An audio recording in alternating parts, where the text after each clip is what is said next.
নির্দেশনা দিছে, এটা বাতিল করা দরকার। আর আরেকটা লাস্ট দাবি হলো আমাদের 2 মাস অন্তত 2 মাসের টাইম দেওয়া দরকার। পরীক্ষার পেছনে দাবিতে আবারও শিক্ষার্থীরা নামলো রাস্তায় এসএসসি 2025।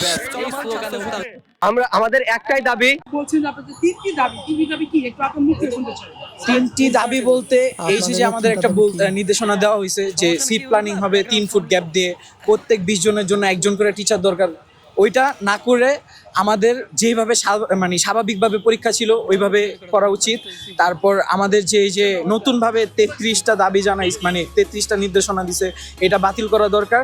আর আরেকটা লাস্ট দাবি হলো আমাদের 2 মাস অন্তত 2 মাসের টাইম দেওয়া দরকার, যে ঢাকা বোর্ডের জন্য 2 মাস পিছিয়ে দেওয়ার জন্য। মেধাবী স্টুডেন্ট সবাই স্টুডেন্ট সবাই পড়ালেখা করতেছে।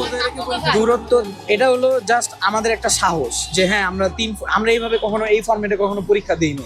এইচএসসি দেই নাই, জিএসসি দেই নাই, এইভাবে আমরা দিইনি। জিএসসি তো আমরা অটো পাস, এসএসসি দিছি নর্মাল ভাবে দিছি, কিন্তু আমরা এইচএসসিটা চাইতেছি যে মানে নতুন ভাবে জানি কিছু না আসুক, পুরান ভাবে। জুলাই অভ্যুত্থানের মাধ্যমে তো নতুন কিছু আসার জন্যই তো আন্দোলন করেছিলেন। হ্যাঁ, তাহলে এখন পরীক্ষার ক্ষেত্রে আপনারা কেন নতুন কিছু চাচ্ছেন না?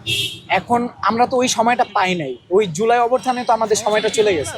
এই জন্য আমরা চাইতেছি যে 2 মাস পিছাই দিতে আমাদের পরীক্ষা। আপনাদের আগে যে একটি পাবলিক পরীক্ষা হয়েছে এসএসসি পরীক্ষা, তারা তো সময় পেছনের জন্য আন্দোলন করেনি, আপনারা কেন করছেন?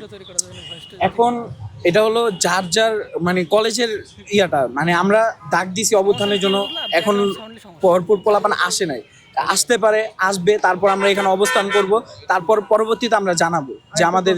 হ্যাঁ, আপনারা তো করোনার জন্য বলছেন যে পরীক্ষাটা পেছানো, জি, জি। তাহলে 3 ফুট দূরত্বে